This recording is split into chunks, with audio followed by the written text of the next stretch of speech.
Hello bachcho, let's see the question. The question says that if theta is acute angle of intersection between the two curves x square plus 5y equals to 6 and y square equals to x, then cot theta is equals to। ठीक है, तो चलिए इस question को solve करते हैं। मैं लिखता हूँ की कॉन्सेप्ट। ठीक है, तो देखिए हमारे पास की कॉन्सेप्ट हमारे पास क्या हो जाएगा। If theta is angle of intersection of curves, then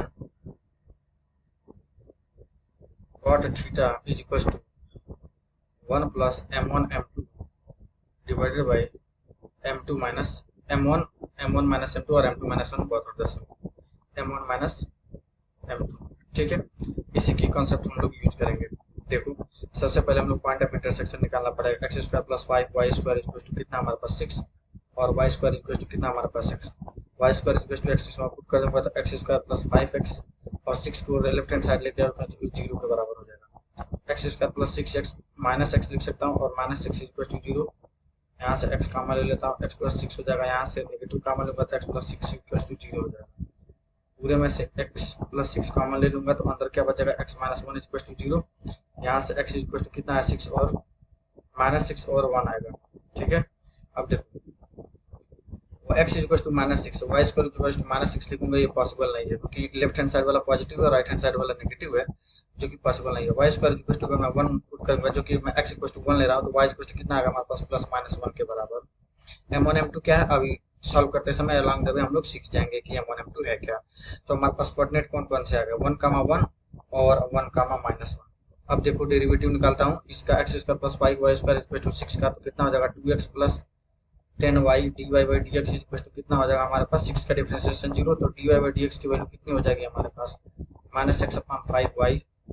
तो m1 की वैल्यू हमारे पास हो जाएगी dy by dx at 1 1 equal to कितना हो जाएगा हमारे पास x इक्वल टू 1 और y इक्वल टू 1 पुट करूंगा तो माइनस 1 अपॉन 5 हो जाएगा। और m2 की वैल्यू कितनी हो जाएगी हमारे पास m2 y square equal to हमारे पास क्या दिया हुआ है x ने, तो 2y dy by dx equal to हमारे पास कितना हो जाएगा, ये हो जाएगा 1 के बराबर। तो dy बाई dx की वैल्यू कितनी हो जाएगी हमारे पास 1 बाई 2y की। तो m2 की वैल्यू हमारे पास हो जाएगी dy by dx at point 1 1 जो किसके बराबर हो जाएगा 2 इंटू 1, y की वैल्यू 1 हो जाएगी ना तो हो जाएगा 1 बाई 2। अब cot थीटा की वैल्यू हमारे पास कितनी हो जाएगी, ध्यान से देखो एक्यूट एंगल और बोल रहा है ना, तो हमारे पास 1 प्लस m2 कितने हमारे पास,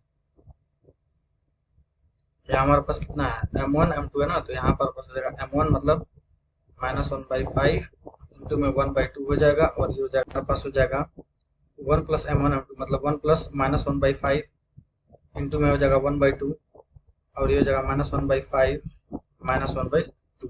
ठीक है, तो इसको सॉल्व करेंगे हमारे पास देखो किसके बराबर हो जाएगा, ये हमारे पास हो जाएगा 9 बाई 10 और ये हमारे पास हो जाएगा माइनस 7 अपॉन 10, तो ये हमारे पास हो जाएगा 9 बाई 7 के बराबर। 10 से 10 कैंसिल आउट हो जाएगा ना।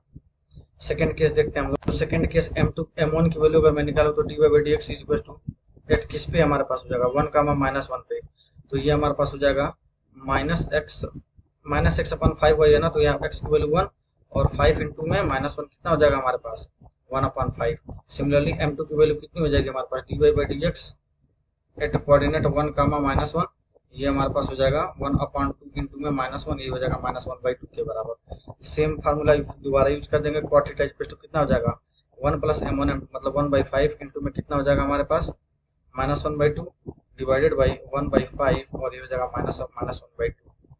तो ये भी हमारे पास किसके बराबर हो जाएगा, ये हमारे पास 9 बाई 7 के बराबर ही आएगा। ठीक है, तो हमारे पास cot थीटा की वैल्यू कितनी आ जाएगी हमारे पास 9 बाई 7, दोनों सिनेरियो में हमारे पास 9 बाई 7 की वैल्यू आ रही है। ठीक है, सो ये हमारे पास 9 बाई 7 हो जाएगा। So I hope you will understand. Best of luck, thank you so much.